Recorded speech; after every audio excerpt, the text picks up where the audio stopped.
আপনারা যারা Australia, Canada, UK, নিউজিল্যান্ডে বারবার দাঁড়িয়েও ভিসা পাচ্ছেন না এবং বারবার এখান থেকে ভিসা রিজেক্টেড হচ্ছে, অথবা আপনার এমন একটি টার্গেট যে আপনি ইউকে, অস্ট্রেলিয়া, কানাডা, নিউজিল্যান্ডেই যেতে চাচ্ছেন, কিন্তু আপনার কাঙ্ক্ষিত আইএলটিএস এর স্কোর আপনি করতে পারছেন না, মূলত আজকের এই ভিডিওটি তাদের জন্য।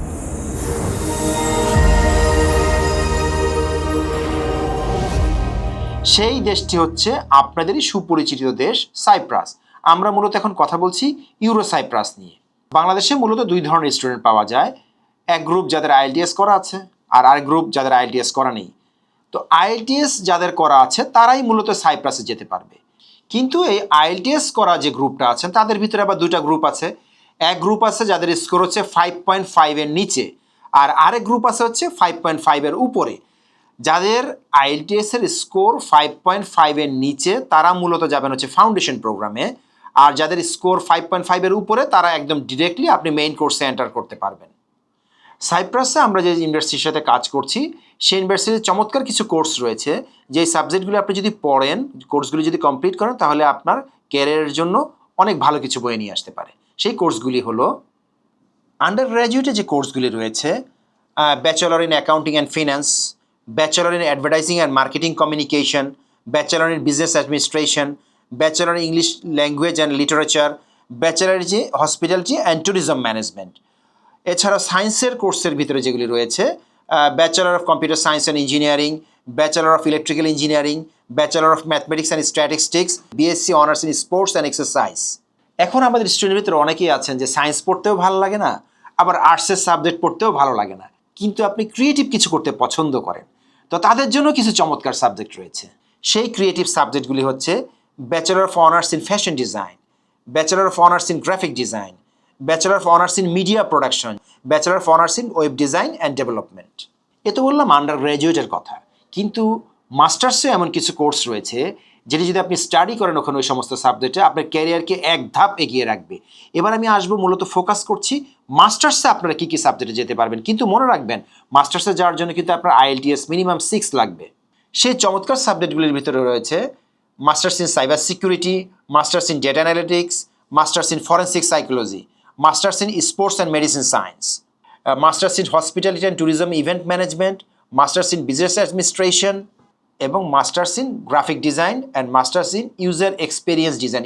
এবং যারা আইন বিষয়ে যারা পড়াশোনা করেছেন তারা চাইলে ওখানে মাস্টার্স ইন ল এই সাবজেক্টটা করতে পারবেন। সো আইন পেশাজীবী যারা আছেন তারাও চাইলে যেতে পারবেন। এবার আসে রিকোয়ারমেন্টগুলি, তাহলে আবার আপনাদেরকে একবার করে বলে দিচ্ছি। যাদের আইএলটিএস এর স্কোর 5.5 এর নিচে আছে, আপনারা ব্যাচেলরে যেতে চান অথবা মাস্টার্সে যেতে চান, যে সাবজেক্টে যেতে চাচ্ছেন আপনারা 5.5 এর নিচে থাকলে আপনাকে ফাউন্ডেশন প্রোগ্রামে যেতে হবে। ফাউন্ডেশন প্রোগ্রামটা কমপ্লিট করে দেন আপনি মেইন কোর্সে আন্ডার গ্র্যাজুয়েটে ঢুকতে পারবেন। আর যারা মাস্টার্সে যেতে চাচ্ছেন তাদের জন্য আইএলটিএস 6 থাকলে আপনারা ডিরেক্টলি কোর্সে এন্টার করতে পারবেন, আদারওয়াইজ আপনাদেরকে অবশ্যই ফাউন্ডেশন প্রোগ্রাম করতে হবে। সাইপ্রাসে যেতে মূলত সময় লাগে 4 মাস। তো আপনি যদি এখন থেকে প্রসেসিং শুরু করেন তাহলে আপনি সেপ্টেম্বরের সেশন ধরতে পারবেন, আর যদি আপনি এরপরে গিয়ে যদি প্রসেসিং স্টার্ট করতে চান তাহলে আপনি জানুয়ারি সেশন ধরতে পারবেন। সো আমরা আপনাদের সাজেস্ট করছি যারা যেতে যাচ্ছেন সাইপ্রাসে তারা এখনই প্রসেসিং স্টার্ট করতে পারেন। সাইপ্রাসের ভিসাটা আপনারা কিভাবে পাবেন? সাইপ্রাসে মূলত কলেজ কর্তৃক ইমিগ্রেশনে আবেদন করে কলেজই আসলে ভিসাটার ব্যবস্থা করে। তো দেখছেন এখানে সাইপ্রাসে মূলত কোনো ধরনের কোনো ভিসা ইন্টারভিউ নাই, কোনো এমবেসি ফেসের কোনো ঝামেলা নেই। এটা আসলে একটা পাতা ভিসার মতো আসে, এটা দিয়ে আপনারা ফ্লাইট করে চলে যেতে পারবেন। এবার আসি আপনাদের সাথে আলোচনা করবো সাইপ্রাসের সুবিধাগুলো নিয়ে। খুব কম আইএলটিএস স্কোরে আপনি যেতে পারছেন, ভিসা বলা যায় অলমোস্ট শতভাগ নিশ্চিত, এবং এটি একটি ইউরোপীয় ঘরানার অন্তর্ভুক্ত একটি দেশ, এবং এখানে আপনি যদি এখানে যান তাহলে একটা সার্টেন টাইমের পরে আপনি কিন্তু ওখানকার সিটিজেনশিপ পেতে পারেন, যেটা আসলে চায়না বলেন, মালয়েশিয়া বলেন, দুবাই বলেন, এই সমস্ত জায়গায় আপনারা ভালো মতো জানেন যে এরা কখনোই আপনাকে থাকতে দিবে, আপনাকে এই সমস্ত দেশগুলো চাকরি করতে দিবে, কিন্তু আপনাকে কিন্তু কখনোই সিটিজেনশিপ দিবে না। কিন্তু সাইপ্রাস কিন্তু আপনাকে সিটিজেনশিপ দিতে পারে, যেহেতু তারা ইউরোপীয় ঘরানার একটি দেশ, এবং সাইপ্রাসের ভবিষ্যতের সম্ভাবনা আছে তারা ইউরোপীয় ইউনিয়নের ভিতরে ঢুকে যাবে। এবং ব্যাংকের যে স্পন্সরশিপ নিয়ে অনেকে ঝামেলায় থাকেন, সাইপ্রাসে আপনার খুব নমিনাল একটা অ্যামাউন্ট সাইপ্রাসে দেখাতে হয় ভিসার জন্য। সো এইটা সবাই পক্ষেই দেখানো পসিবল। সো আপনি লো অ্যামাউন্টে এবং বাজেটে আপনি চলে যেতে পারছেন। তৃতীয় যেটা বড় সুবিধা, সাইপ্রাস থেকে ক্রেডিট ট্রান্সফার করে ইউরোপের যে কোনো জায়গায় যাওয়াটা খুবই সহজ। স্পেশালি আমরা যে সমস্ত ইউনিভার্সিটিগুলির সাথে কাজ করছি, এটা আসলে ইউরোপীয় ইউনিভার্সিটির এক ধরনের শাখা ক্যাম্পাস। এগুলি থেকে ইউরোপের যে কোনো জায়গায় আপনার ক্রেডিট ট্রান্সফার করা অনেক ইজি। আপনি 1 বছর ওখানে করলেন বা 2 বছর ওখানে পড়লেন, বাকি ক্রেডিটটা ট্রান্সফার করে অন্য সেই ইউনিভার্সিটিতে গিয়ে নিয়ে আপনি বাকি ডিগ্রিটা ওখান থেকেও চাইলে কমপ্লিট করতে পারবেন। সাইপ্রাসের ভিসাটা আসলে তাহলে দেখেন বাংলাদেশ থেকেই হচ্ছে, আপনাকে ইন্ডিয়া বা অন্য কোনো জায়গায় যেতে হচ্ছে না, এবং 4 মাসের ভিতরে ভিসাটা হয়ে যায়।